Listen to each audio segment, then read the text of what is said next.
Hey guys, so I feel like we need a little refresher on 6.2, which was dealing with those graphs of exponential functions. So I thought I would go through, I found this reteach section in our textbook resources and it looked pretty nice. It goes ahead and steps out everything, so I'm just going to walk us through it. Hopefully this will help you guys get started if you're stuck on a question. If you still need help, we will answer all of your questions on Friday and hopefully feel good about it and be ready to move on. So, again, an exponential function is a nonlinear function, there we go, in the form of y equals a times b to the x, where a is not equal to 0, b is not equal to 1, and b is greater than 0.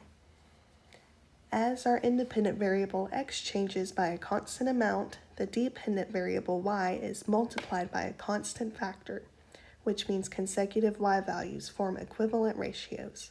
So, for this first example, let's look at example A. Does the table represent a linear or an exponential function? So, for A, we're looking down here now, we can see that our x values are going up by 1 each time, and our y values are being multiplied by 2 each time. So as x increases by 1, y is multiplied by 2. It's multiplied by the same number each time. So this function is exponential. In part B, our x's are going up by 1 again, same as last time, but here we're adding 4 each time. So since we are adding the same number each time, the rate of change is constant, so we've got a linear function here. For this next example, we want to evaluate y equals negative 3 times 6 raised to the x when x is equal to 2. So all that we have to do is substitute our 2 in for x. So right here, 6 raised to the second power, remember order of operations, exponents come before multiplication. So we have to square that 6, which is 36, multiply by that negative 3 to get us negative 108. Over here, we have y equals 4 times 1/3 raised to the x. X is equal to negative 3. So here, I do want to work this one out a little bit more. Remember, we do exponents first, so we will take our 1/3 and raise it to the negative third first. So I'm going to take that over here. So remember, everything in our fraction has to get that negative 3 exponent. So negative 1 raised to the negative third, negative 1 raised to anything, or positive 1 raised to anything is just 1. And then we've got that 3 raised to the negative third, so I'm going to take that out. And since we've got a negative in the denominator, we have to move that guy up top. So we'll just have our 1 times 3 raised to the positive third, because we move it up to the top and it takes care of that negative for us. Which will just give us 3 raised to the third, which is 27. So now we're back here. All that we've got to do now is multiply our 27 by 4, and we get 108.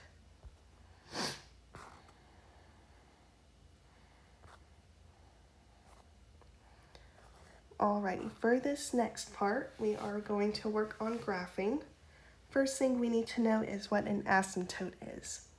So again, an asymptote is a line that a graph approaches more and more closely. The x-axis is an asymptote of the graph y equals a times b to the x. So we see as we go further and further this way, those guys are going to approach our x-axis, but we know that it's never going to touch it. It's just going to get closer and closer forever. So that guy is an asymptote. So when we are graphing these functions, we always make a table of values. That is the best way to do it. So we want to graph f of x equals 9 times 3 raised to the x.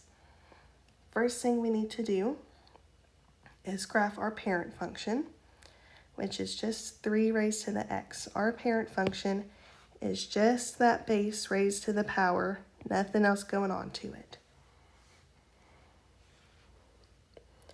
Let's see. And then they did not graph that for us, so we will graph that right now. So I'm going to come over here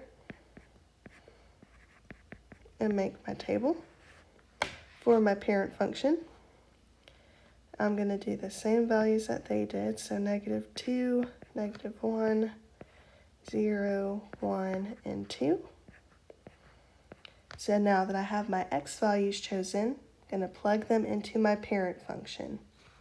So start with 3 raised to the -2nd, which is equal to 1 over 3 squared, which is 1 over 9. 3 raised to the -1st is 1 over 3 raised to the 1st is 1/3. 3 raised to the 0 we know is 1. 3 raised to the 1st is 3, and 3 squared is 9. So now I'm ready to plot those guys.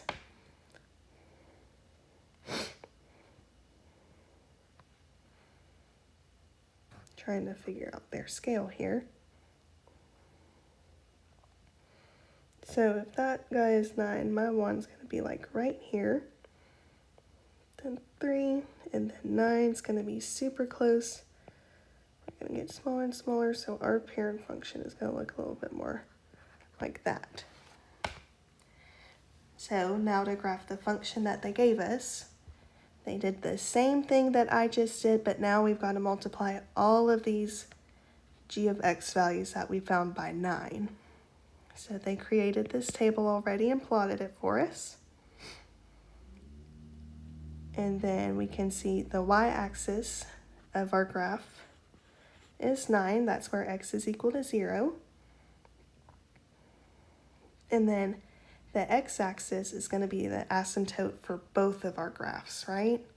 Because both of those guys, we can see as those numbers get more and more negative, it's going to be a smaller and smaller number for g of x or f of x, but it's never going to be 0.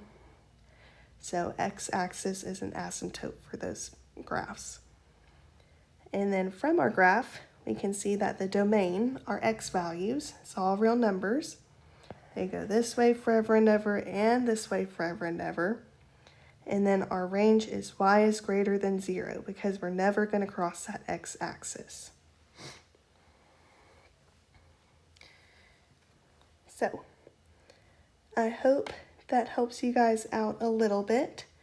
If you still have questions, like I said, we'll go over the 6.2 extra practice tomorrow.